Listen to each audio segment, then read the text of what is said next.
Okay, well, welcome to the Supporting Client Health and Wellness class presented by the Far Northern Regional Center's clinical team. My name is Jen Badger. I'm a nurse at Far Northern and I work out of the Reading office. And I'll take this chance to introduce a couple of our teammates. First is Katie Taylor, and she is our other RN in the Reading office. Katie, if you're on, please say hi.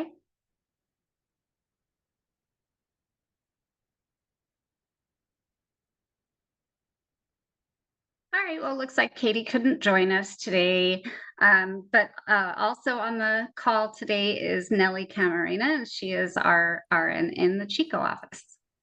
Hi, welcome everyone. Thanks, Nellie.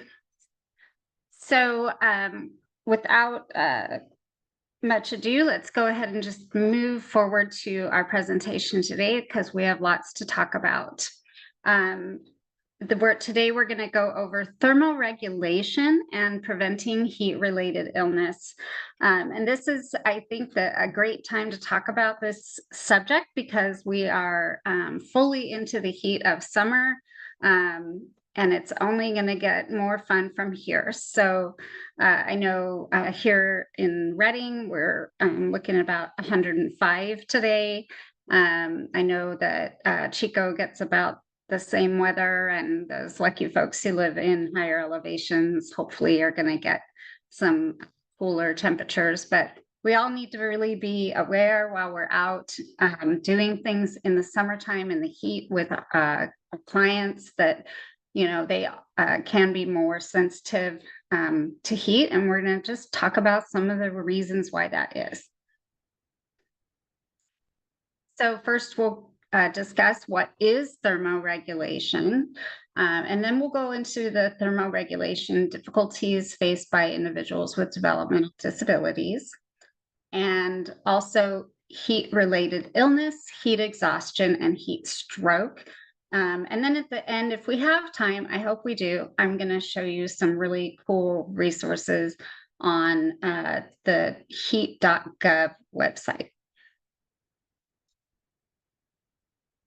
So what is thermoregulation? Thermoregulation is the body's ability to keep its temperature within certain boundaries, even when the surrounding temperature is very different. The internal thermoregulation process is one aspect of homeostasis, which is a state of dynamic stability in a person's internal conditions. So we should be maintaining, our normal body temp or about that, whether we're outside in the freezing cold or outside in the heat. But it also is maintaining a normal temp when we're inside of buildings that are air conditioned or that may not be air conditioned. So maybe they're getting too hot inside, or getting into a hot shower, for instance. Those thermoregulation is the way that we stay around that 98.6 normal temp.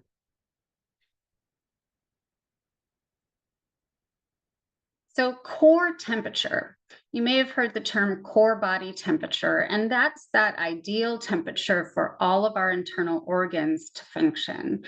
The normal temp is 98.6, but the core temperature is maintained by balancing how much heat is generated through the metabolic processes of being alive and the heat that's lost, mostly through convection or perspiration and natural heat loss, because the outside temperature is usually cooler than we are on the inside.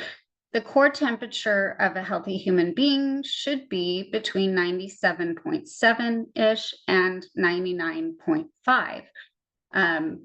However, I know for some people, 99.5 may indicate a mild temperature or fever.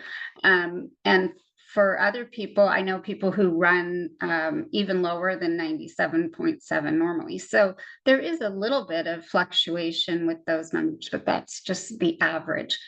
The core temperature in that range is needed for all of the metabolism to function properly in our bodies. There's a lot of anatomy involved in thermoregulation. A lot of it occurs from the brain and the skin, but the skeletal muscles, the sweat glands, our vascular system, all of those arteries and veins and the heart, our endocrine system, which is the system that controls hormones and glands and different chemicals in the body, and the nervous system. These are all involved in keeping our body within that range of a normal temperature. So the thermostat of the body is the hypothalamus.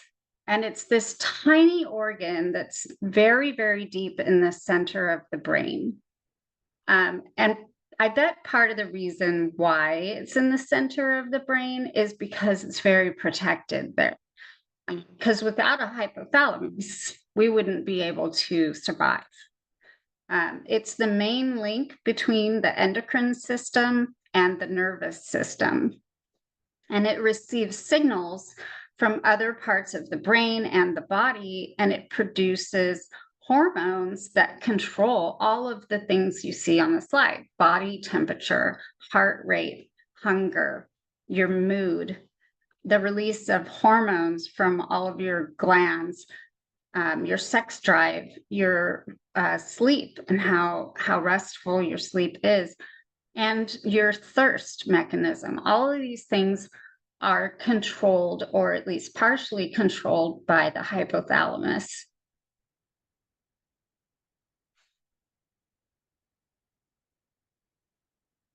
So how does the body cool off? Well, I think we all know that sweating, right? We sweat.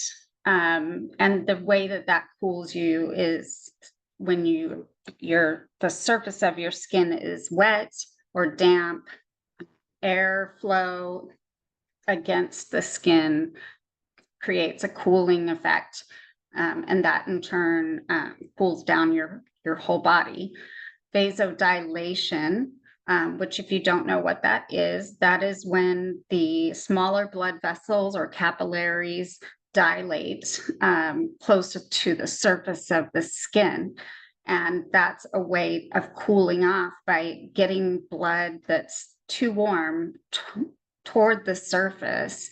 And it almost works in conjunction with the sweating, right? So you're getting that blood closer to the skin. The skin should be cooling because you're sweating, and then that in turn cools the blood. Reducing the metabolic rate. Some people, I'm sure you've heard people say, that they have a fast metabolism or a slow metabolism. And what they're really referring to is the metabolic rate. And we all vary somewhat in our baseline metabolic rate. But when you are really overheated and hot, your body actually slows everything down because metabolism itself produces heat. And so by slowing that metabolic rate down, it also helps cool the body off. And then behavior changes. And while these are for the most part, behaviors that are volitional, meaning that you are thinking, oh, I should do this, and then you're doing it, like removing clothing, right, when you're overheated. But some things are more subconscious, like reducing movement or adopting an open body position.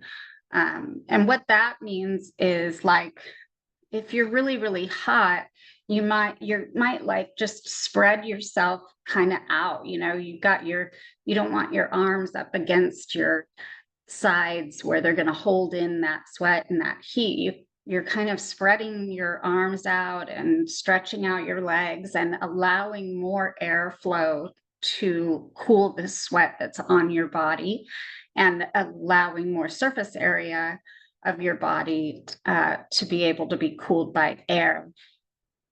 And reducing appetite, which really goes in line with reducing that metabolic rate. Because if your metabolic rate is slowed down, your body doesn't want you putting a bunch of food in your gut.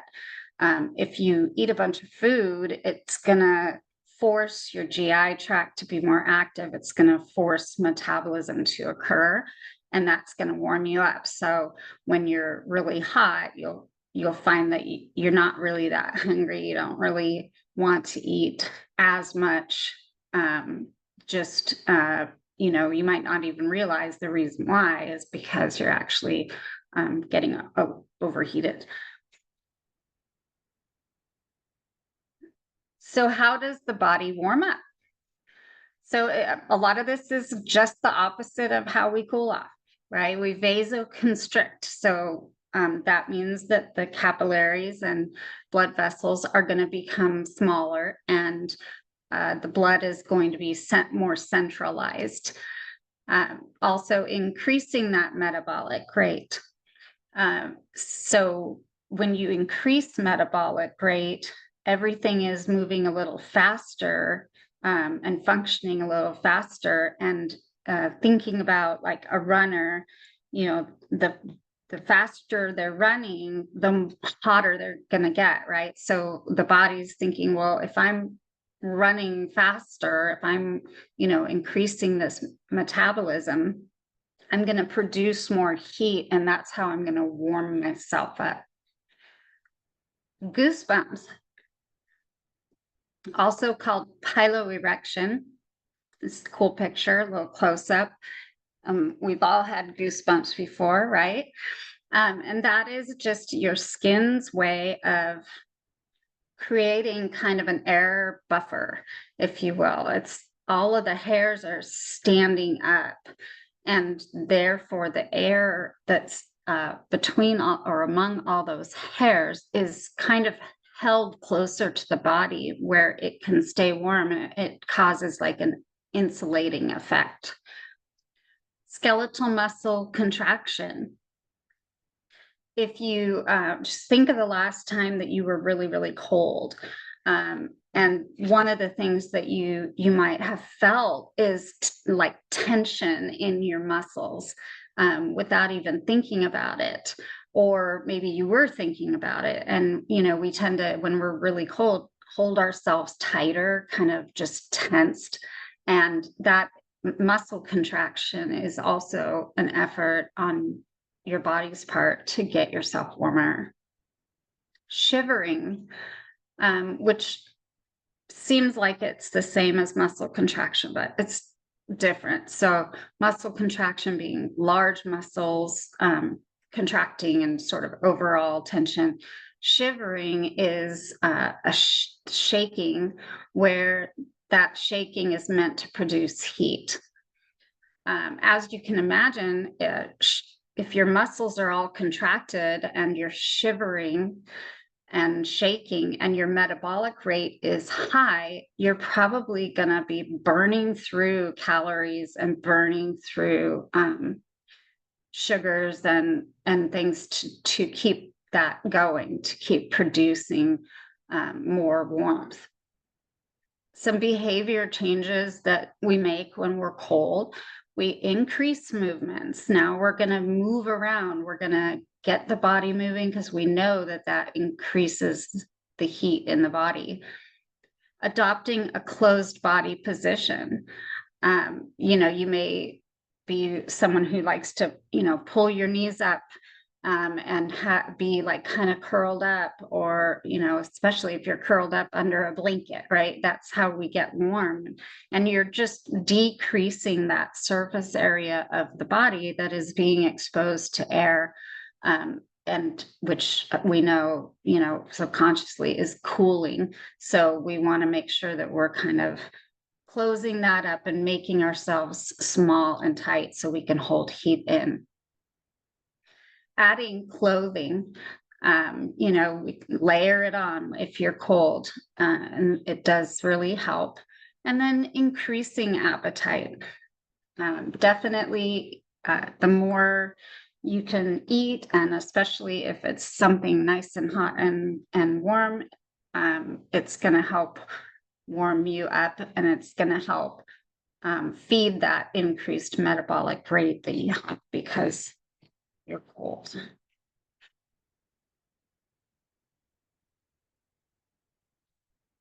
Okay, so let's talk about thermoregulation difficulties that are faced by our clients who have development or intellectual disabilities.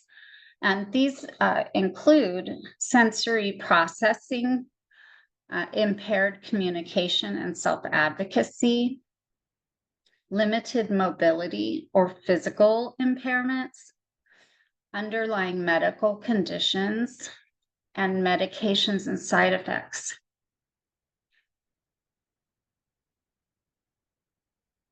So sensory processing is a really complex function that involves collecting, integrating, and interpreting information from multiple sensory systems like touch, movement, vision, hearing, smell, and taste. Sensory processing differences can make it difficult for some people to process temperature cues. For example, people with autism may have heightened or decreased sensitivity to temperature, which can make it hard to regulate their body temp. People with spinal cord injuries are especially at risk during high temperatures because of their inability to control their body temperature. And spinal cord injuries can also lead to reduced sweating capacity. Sensory processing has a lot to do with how the body responds to external stimulus. So in hot weather, a client with sensory processing difficulty might overheat more quickly or take too long to start sweating and have that natural bodily function that's meant to cool them off. However, temperature regulation issues can present themselves in different ways. So clients may be more averse to either hot or cold weather due to hypersensitivity, being more sensitive. But they may also experience changes in their core body temperature due to changes in outside temperature. They can feel cold when others around them are not cold.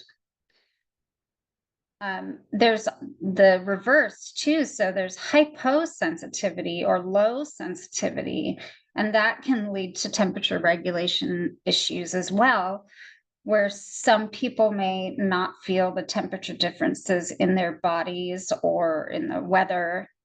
And this can lead to some clients refusing to wear proper seasonal clothing because their bodies don't recognize the changes that are occurring.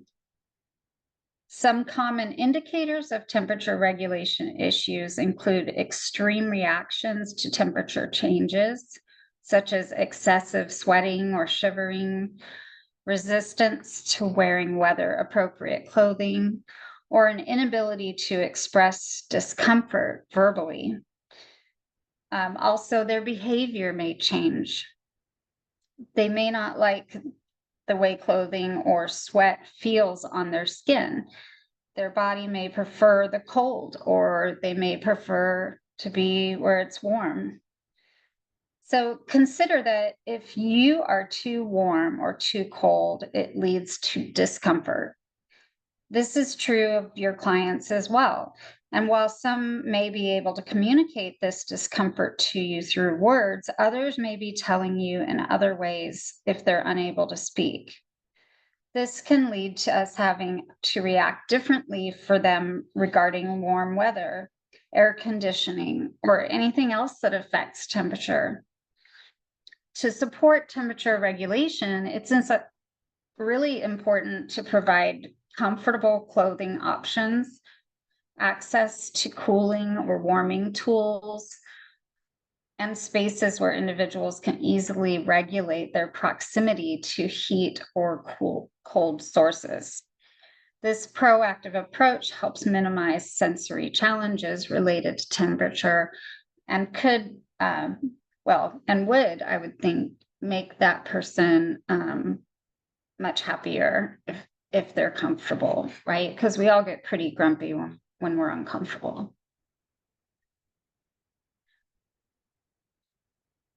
Impaired communication and self-advocacy. People with cognitive, intellectual, or developmental disabilities are at risk because they may have trouble understanding and communicating how the heat affects them. This can prevent them from taking protective actions as well. It's important to know that a person's ability to perceive and communicate physical discomfort may vary, as we just talked about. Individuals with developmental disabilities may use nonverbal behaviors such as facial expressions, muscle tension, breathing patterns, body movements, and eye gaze to reflect their needs, wants, and feelings. These nonverbal behaviors are involuntary or reflexive responses to the sensations the individual is experiencing internally and or in response to what is happening externally in their environment. These clients depend on their caregiver to recognize, interpret, and respond to their behavior. A client's communication behaviors may be subtle, non-conventional, and inconsistent. This can often result in the caregiver having difficulty recognizing and interpreting the meaning of the behavior and responding to those behaviors consistently.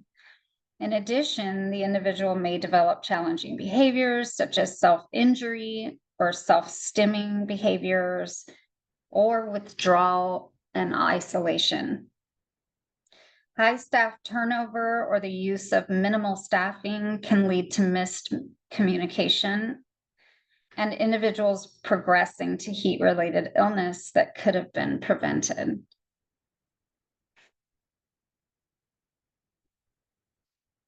People with limited mobility, or physical impairments are more vulnerable to extreme temperatures. Those with physical impairments and cognitive deficits are especially at risk during heat waves. Also, limited activity can reduce sweating, which can negatively impact the body's ability to adapt to heat. Some people with disabilities may need accessible public transportation to access cooling centers and cooling center facilities to be accessible. Extreme heat events can cause people to be stranded in their homes unexpectedly, where they may, in some situations, such as a blackout, experience deadly indoor temperatures. And I'll take this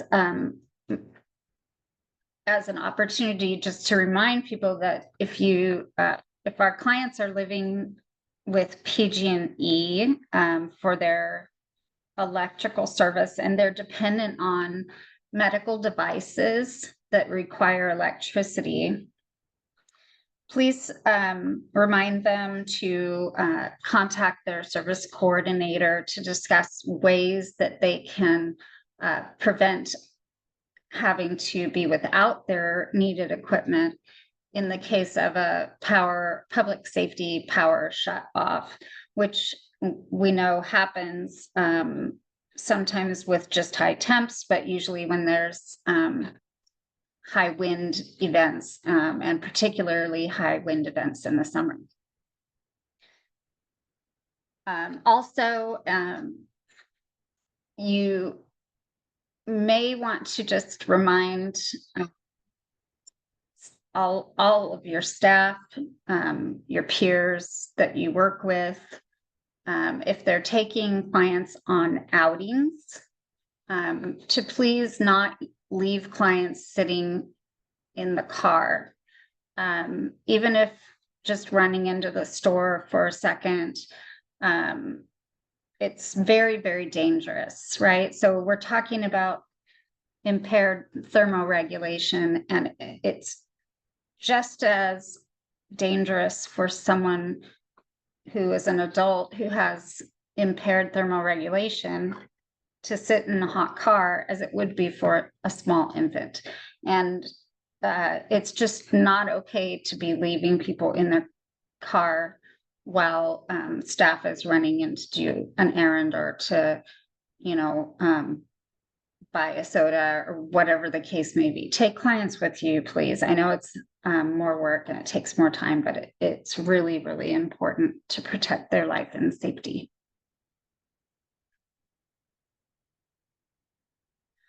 All right, underlying medical conditions.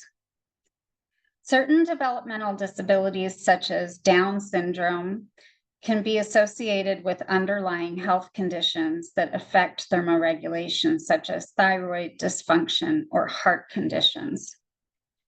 But there's also many chronic health conditions that make people more vulnerable to heat. So when you couple some of these conditions with the developmental disability, it's just increasing the chance of them developing a heat-related illness. So the first is heart disease. Heat can actually increase the chance of heart attack, heart arrhythmias, and heart failure. And people with heart disease really should be creating a plan, or planning their days during the hot months to stay away from the heat as much as possible, because obviously those are very serious conditions that could be potentially fatal. Obesity. Just important to note that people who are overweight or obese tend to retain more body heat. So they're going to have a harder time staying cool and a harder time cooling off once they're already hot. Respiratory conditions. Heat can worsen asthma, chronic obstructive pulmonary disease, and other respiratory illnesses, especially when combined with air pollution or smoke. We all know about smoke up here, right? When we have these big fires, we can have smoke. I hate to admit it, but we've had smoke for over a month before up here, right? With the car fire and the campfires, and that air pollution, in addition to the really high temps, it's very dangerous for people who have respiratory conditions. Anyone with asthma, especially children, may find it more difficult to breathe on hot days. And some evidence suggests that inhalers that are stored in extreme heat, like in the car, may not work as well and dispense less than the full dose of medication. Heat can irritate the lungs, causing flare-ups for adults who smoke or who have these conditions, and even for those spending most of their time indoors. Heat also increases ozone air pollution and the risk of dehydration, both which make breathing more difficult. The fourth condition here is diabetes. People with diabetes have higher rates of heat illness and death during heat waves. Those who have type 1 or type 2 diabetes have a harder time regulating their body temperature and blood glucose when it gets hot out. Extreme heat can also damage insulin pumps, and glucose monitors. So we want to be careful that we're storing those things properly. We're not leaving them in the car.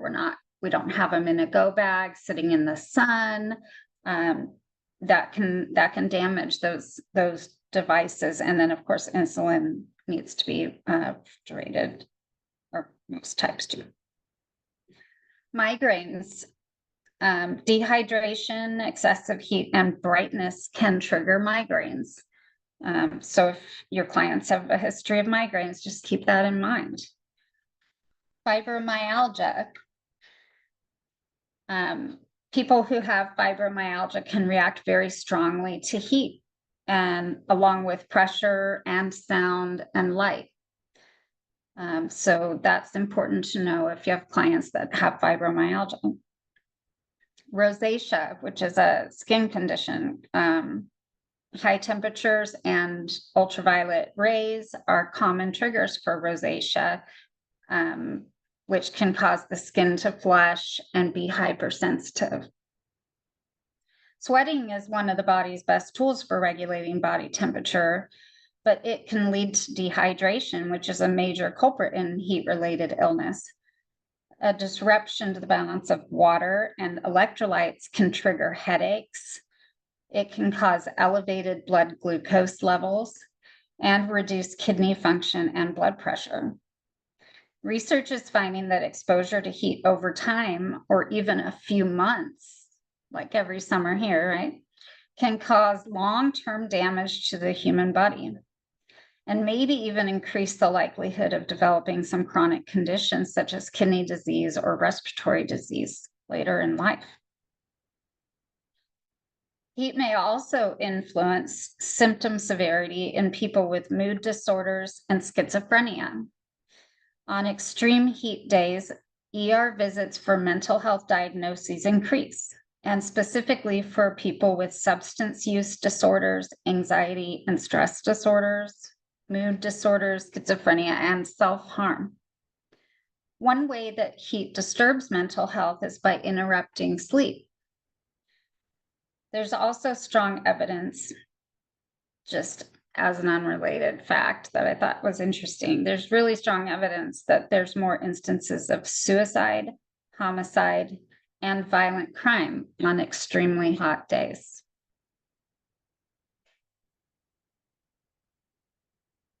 Okay, medications.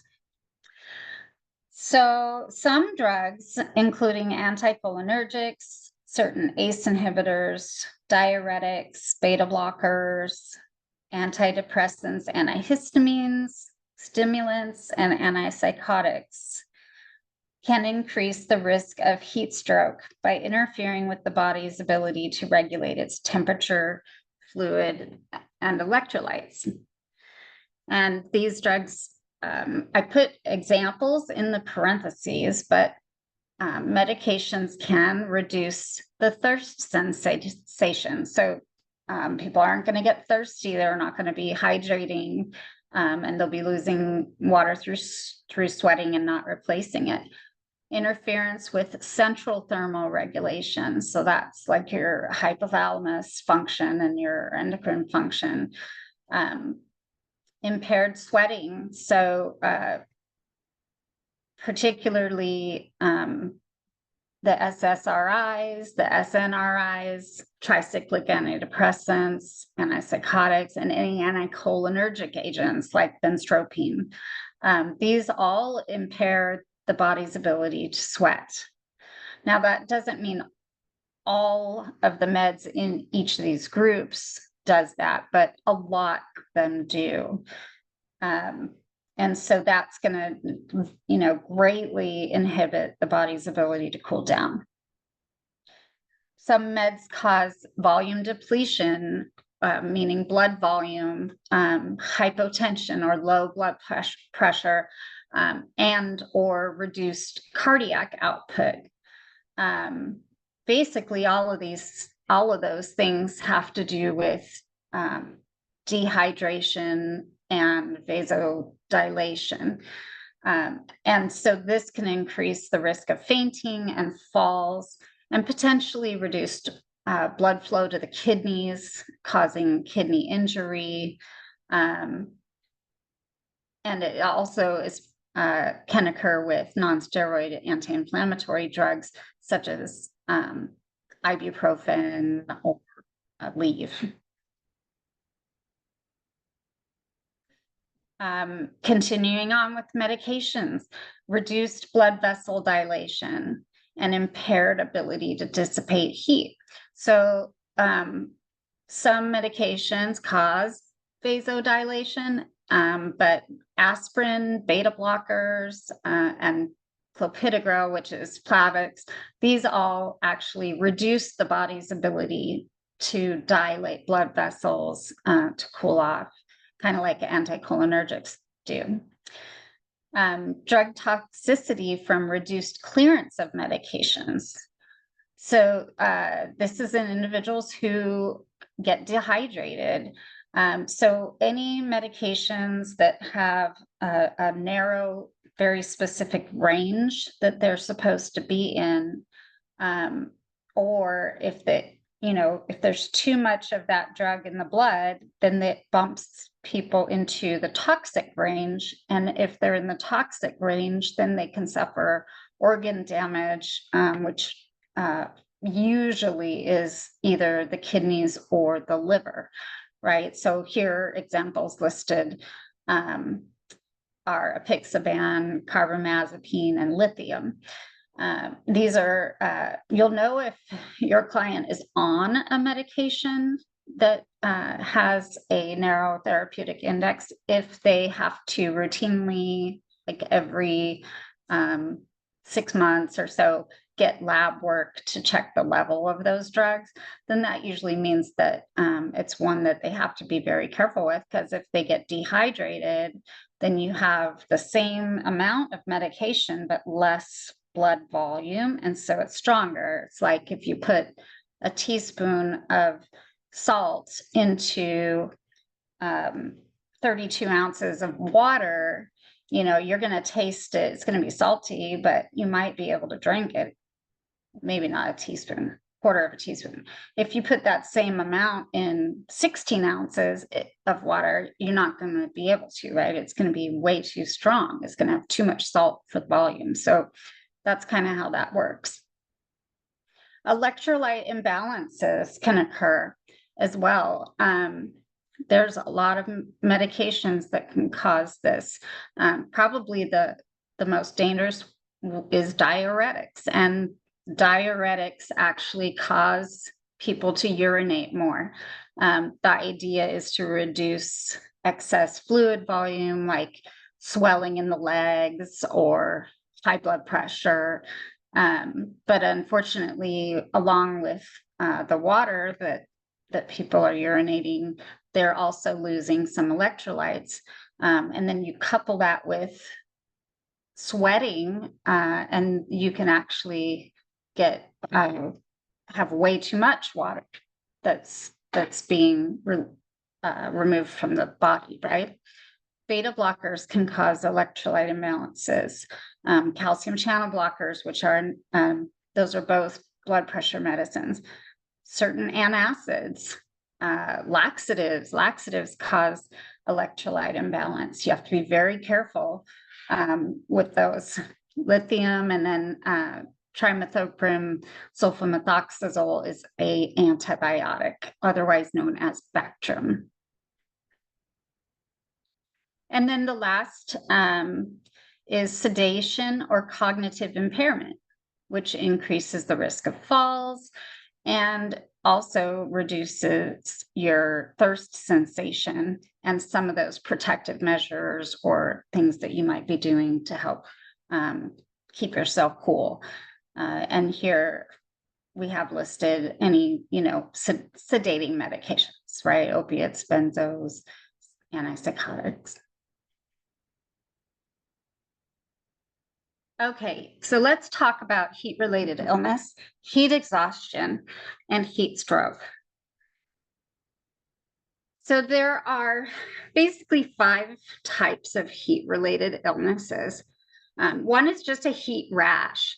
And this is just your skin's irritated because you're sweating a lot and your pores are getting clogged, and it's really bad when it's hot out.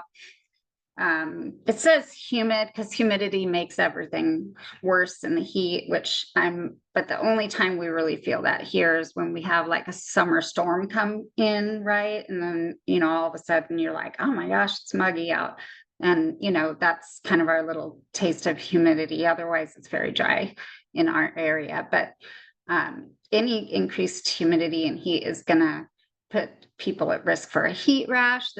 Will be worse, of course, if they have a lot of folds because of obesity, or also if for our folks who have maybe contractures or some immobile joints that may cause moisture to get trapped in folds that way.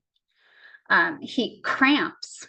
Heat cramps can affect people who sweat a lot because they're losing all that extra water, and it makes the body lose those salts and fluids and minerals. And this can cause the muscles to spasm and cramp up.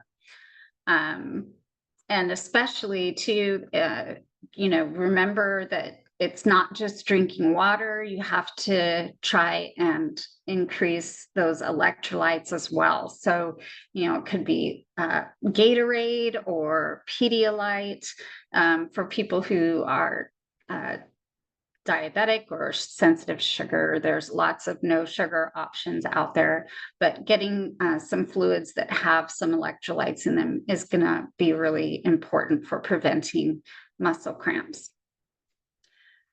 The third one here is fainting, or what's called heat syncope.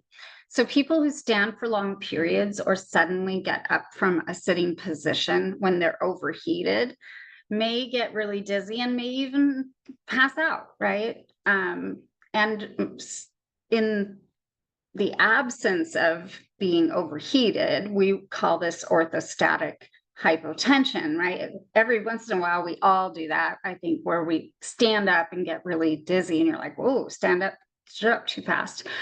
But in the case of when someone's overheated, it has more to do with the fact that they're vasodilated. And so that drops the blood pressure from what it normally would be. And so then changing position makes it even worse and can cause fainting. Dehydration, or also lack of being acclimatized to warm or hot environments, can make people more susceptible to fainting from the heat. I read somewhere, I didn't put it in the slides, but it takes I think it said 6 to 8 outings, of being out in warm weather before your body actually adjusts and gets used to being out in the heat. And so, it's probably a good idea to go out, maybe in the morning when it's warm, but not super hot, and just kind of get used to being outdoors in the heat. If you have a client who's always indoors, always in air conditioning, and then they go out and they're out in the heat of the day, they really are going to be at a high risk for having a problem because they're not I can't even say it, acclimated to the heat yet. Normally this is just, a fainting episode, and then there's a pretty fast recovery. And then the two that we're going to talk about a lot today is going to be heat exhaustion and heat stroke. And this is when your body has lost so much water and so much salt that you're really struggling to compensate. Is very dangerous. Heat exhaustion, heat stroke is actually usually fatal unless you get emergency medical treatment right away. So what are the symptoms of heat exhaustion and heat stroke? So they're somewhat the same, but somewhat different. And the next slide will break it down a little better. But I did want to include all of these on here because, as you know, sometimes our clients have symptoms that are not quite exactly the picture that, we imagine things are going to be like. So sweating, of course, flushing, which is that redness, red cheeks, flushed face, the neck will get flushed and red. And that's that vasodilation that's bringing the blood closer to the surface. Tachycardia, which is really fast heart rate, and that also is caused by vasodilation and dehydration. Feeling fatigued and tired, getting lightheaded. They may get a headache, paresthesia, which is kind of like feeling prickling or like numbness, tingling on the skin, feeling weak, you know, having to sit down. They can't keep walking. They, can't keep doing what they're doing. They need to lay down and take a nap, that kind of thing. The muscle cramping. These are all some of the earlier signs, right, of heat exhaustion. However, as we go through this list, the symptoms are getting worse, right? Now, then we end up with maybe some oliguria, which means there's almost no urine being produced. And that's because your kidneys have stopped making urine to save that water because they recognize that your blood pressure is low and you're getting dehydrated. Probably going to get some nausea. Agitation can occur, and some of that is from low blood pressure, and so you're getting less blood flow to the brain. You're getting stressed because you're not feeling well, and so agitation is common. The low blood pressure we talked about, fainting can occur. Individuals that have mental changes, so confusion, delirium, they're not making sense. They're not putting their words together like they normally do. Those are very serious signs of danger. So the biggest difference between heat exhaustion and heat stroke is those mental changes. Once mental changes occur, you need to get that person some medical care like now. Because if you don't, they could end up having seizures, they could go into a coma, and then they could have some of those other very dangerous, life-threatening events like arrhythmias and cardiac arrest. So here's the easy slide, right? This is the one that you can put up in your homes or in your program to remind everybody. And it divides heat exhaustion from heat stroke. And, initially you're going to have, I think the big difference is here, you're going to have this cool, pale, clammy skin. As they're just heat exhausted, they're sweating profusely, and then that can transition to heat stroke, which typically now their body cannot keep up with the cooling mechanisms, and sort of it has succumbed to being hot, and so they have a very high body temperature. And the skin is now red and hot and dry, or just damp. They're not sweating. They're not compensating anymore for the heat. And that's a medical emergency. And that person needs to get help. This can be found on the CDPH website, by the way. There's a bunch of things that can be printed and posted in your workplace, or used in a presentation like we're doing today. So heat stroke first aid, what do we do, right? Someone's having heat exhaustion, or we think possibly heat stroke.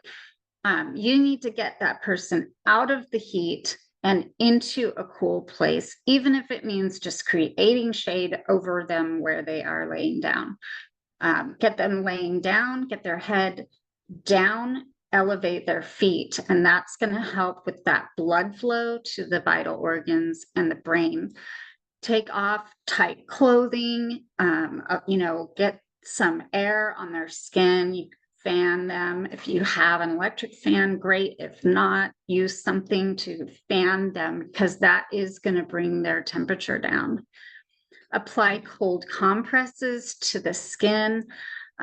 if you don't have that, even just, pouring some water on their skin and getting their skin wet so that when the air is hitting it, it's going to help cool them down. And if they are awake and able to, have them drink fluids, and if possible, have them drink cold fluids. We want to just make sure we're bringing that temp down. And giving first aid is really important, but equally important is calling 911 so that you can get them some medical attention.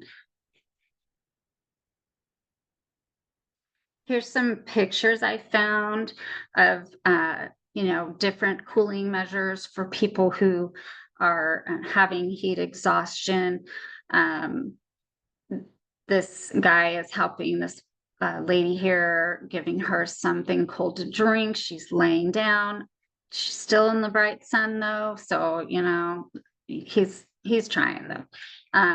Here's some firefighters. I always wonder how they go out there and work in this heat with all that gear on. This guy got overheated, so they've got one of their thermal blankets. They're using it as a shade while they carry him someplace where he can get cooled off and get some medical attention. Here we go with the ice bath. It seems to me that would be difficult to get someone to agree to, but you just have to tell the person how important it is to get them cooled off and that you're right there with them and you promise they're going to be okay. Here's a nice fellow. They just used a sheet to kind of hold the ice here and cool him down. And then this picture is great because it actually shows where you would place ice packs to get someone cooled off faster. So under the arms, the armpit area, you're going to get blood flows by there through large vessels and goes straight to the heart and then distributes out to the whole body. And so that's a good spot. And then in the groin, you've got your femoral vein and artery there. And then behind the head, this is going to help with reducing the heat that's being pumped via the blood into your brain and cool your brain down. Probably help with that headache. So who's at risk for heat-related illness? Well, we know that our clients who have chronic illnesses and disabilities are also young children, especially infants and toddlers, older adults, anybody who's working outdoors, especially like strenuous type work, people who are homeless, and women who are pregnant. And how do we prevent it to begin with? So we want to stay cool during the hottest times of the day. Get in where there is some air conditioning. And for some folks, that means going to a local cooling center or a public library. Avoid any physical exertion or exercise outdoors in those hottest times of the day. If you've got to work out and do your daily exercise, get up early and go, or wait until, late. Although, in July, it's still hot at 9 o'clock. I don't know. Wear lightweight, light-colored, loose clothing. Hats and sunglasses, sunscreen will help. Clothing that's made out of cotton will be the best. It's going to stay cooler. It's going to allow sweat to evaporate. Wearing a lot of polyester and cheap stuff from Walmart is probably not the best option. You want to look for those cotton items. Stay hydrated, drink lots of fluids, lots of water, drink low sugar sports drinks, and get those electrolytes back in there. Avoid a lot of sugar because it causes dehydration. Alcohol too, especially alcohol, is very dehydrating, and those energy drinks that are high in caffeine. And eat lots of fruits and vegetables. Staying connected. So check in on people who are at high risk of heat-related illness. If you have young children and they are outside in the heat running around doing young children things, that check on them, make sure that you're handing them a water bottle and making them drink some water and making sure that they're not getting overheated. For our older adults, especially if you have aging family members or neighbors who live alone, maybe they're on a fixed income and you don't know if they're running their AC like they should. Make sure you're checking on those folks. And anybody, of course, such as our clients who are disabled, make sure that we're keeping a close eye on them too. And using a buddy system if you're working out in the heat. Don't go work out in the heat all afternoon by yourself. Have somebody there. I mean, because if you get overheated and you faint, nobody's going to be there, right? It's better if you have a person there who can alert someone to if there's an emergency or get you out of the sun, or get you some cold water. And stay informed. And that means following the weather forecasts or extreme heat alerts. We all have cell phones. There's a weather app on there. It's great. It's got an hourly forecast. I love it. If you want to see wind speeds by the hour, though, you do have to usually go online. So there's also this heat risk forecast so that you can plan ahead and be ready. So if you have things that you have to get done and it's going to be 95 today and 110 tomorrow, well, guess what? I'm running errands today because that's going to be the coolest way to do it. So the caretaker checklist. So I just threw this on here because I thought it was really handy. Just 4 basic questions that you can ask yourself when you're caring for somebody who's at risk, right? Are they drinking enough water? If they're not, give them some water. Do they have access to air conditioning? If you know that a client's not running their AC or their AC has broken, or maybe they're living with a swamp cooler and it doesn't work very well, then that's going to be a clue that we need to be checking on them. We need to be trying to help them remedy that or get to a cool place. Do they know how to keep cool? Do they know how to cool off and get in the water if they need to, or take a cool shower or drink ice water? Are they aware enough to know how to do this on, or do they need us helping to remind them? And do they show signs of heat stress? So when you're checking on your folks, make sure that you are just watching for those signs that we've talked about today. The flushed skin, the sweating, any type of fatigue, and all of those things. We're going to be paying attention to that, especially if it's like in the hot part of the day and we know that they're working outside and have extra risk factors that day. So it's 3:00 and I know that I'm just going to keep talking for just a second, but I'm not going to actually go on here because we don't have time today, which is a bummer because I think it's really cool. But anyways, the government has now this site. It's heat.gov. Couldn't be easier. It is a site that's run by weather.gov or NOAA, and it has your heat risks on the website. There's some really cool maps. There's a bunch of different things on there. Lots of information. I just think it's amazing. And you can actually go on there and you can look at every day that's coming up for like the next week. And you can look at the map and see, where the most dangerous areas are going to be with the extreme heat, and sort of plan ahead that way and keep an eye on it and just make sure that you're checking those things.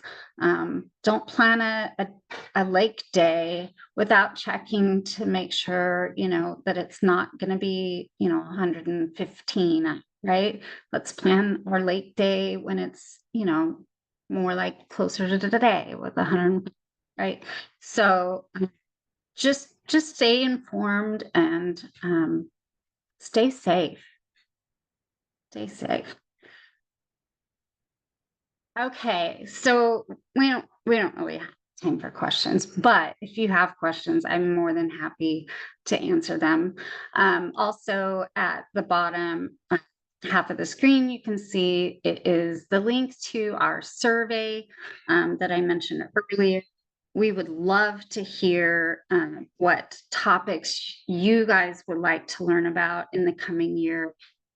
We'd love feedback about our classes. We'd love feedback about ways that we can improve. So please go ahead and, if you don't want to try and write that out, you could snap a picture on your phone real quick while it's on the screen. That's what I do.